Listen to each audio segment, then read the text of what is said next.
bienvenue sur notre chaîne. Nous publions des extraits vidéo pour vous aider à choisir celui qui vous plaît. Pour savoir comment télécharger ce livre audio gratuitement ou un autre de votre choix, n'hésitez pas à cliquer sur les liens en description.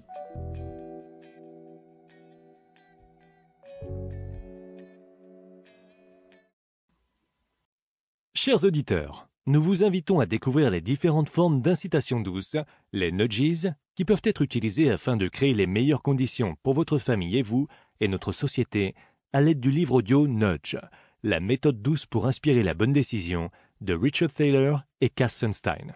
Tous ces mécanismes d'influence sont décrits dans le livre et peuvent être appliqués dans les domaines les plus importants de la vie, tels que la santé, la famille, la gestion de l'argent, la politique de l'environnement sans restreindre la liberté de notre choix. Après avoir écouté ce livre audio, vous comprendrez comment les influences sociales fonctionnent, comment éviter les convictions fausses et choisir les options les plus bénéfiques, comment structurer les choix complexes, comment améliorer votre qualité de vie et beaucoup d'autres choses. Ce livre est incontournable pour tous ceux qui veulent savoir comment orienter les gens dans la bonne direction.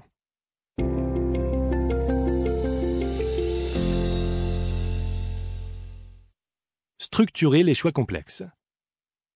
Les gens adoptent des stratégies de choix différentes suivant la taille et la complexité des options à leur disposition. Confrontés à un petit nombre de possibilités que nous comprenons bien, nous avons tendance à examiner tous les attributs de chacune d'entre elles et à arbitrer quand cela devient nécessaire. Mais quand l'éventail du choix est vaste, nous devons employer d'autres stratégies et ces dernières nous entraînent parfois à commettre des erreurs. Considérons par exemple le cas de Jane, à qui l'on offre un emploi dans une entreprise située dans une grande ville, loin de son lieu actuel de résidence. Elle doit prendre deux décisions, le bureau où elle travaillera et l'appartement qu'elle louera. Supposons que son employeur lui propose 3 bureaux différents. Une stratégie raisonnable serait d'aller les voir tous les 3, de noter en quoi ils diffèrent, puis de prendre des décisions concernant l'importance d'attributs comme la taille, la vue, les voisins et la distance des toilettes les plus proches. C'est ce que la littérature consacrée au choix appelle la stratégie compensatoire. Car si vous accordez beaucoup de valeur à un attribut, la taille de votre bureau, cela compense la moindre valeur que vous accordez à un autre, un voisin bruyant.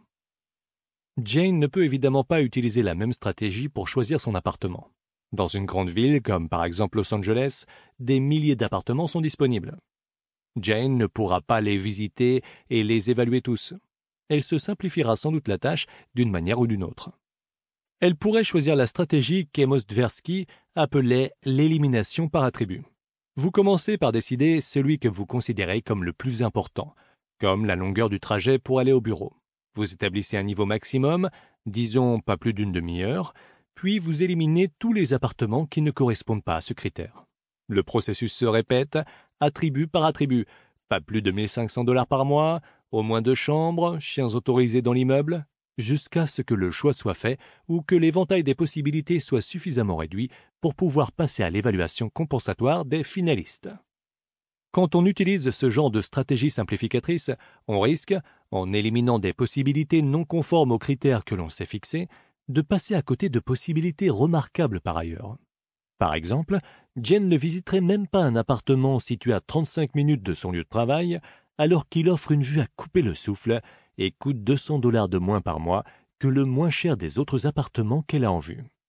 La recherche en sciences sociales révèle que lorsque les choix sont plus nombreux et ou varient sur plusieurs dimensions, les gens ont plus de chances d'avoir recours à des stratégies simplificatrices. Cela ne va pas sans implication pour l'architecture du choix.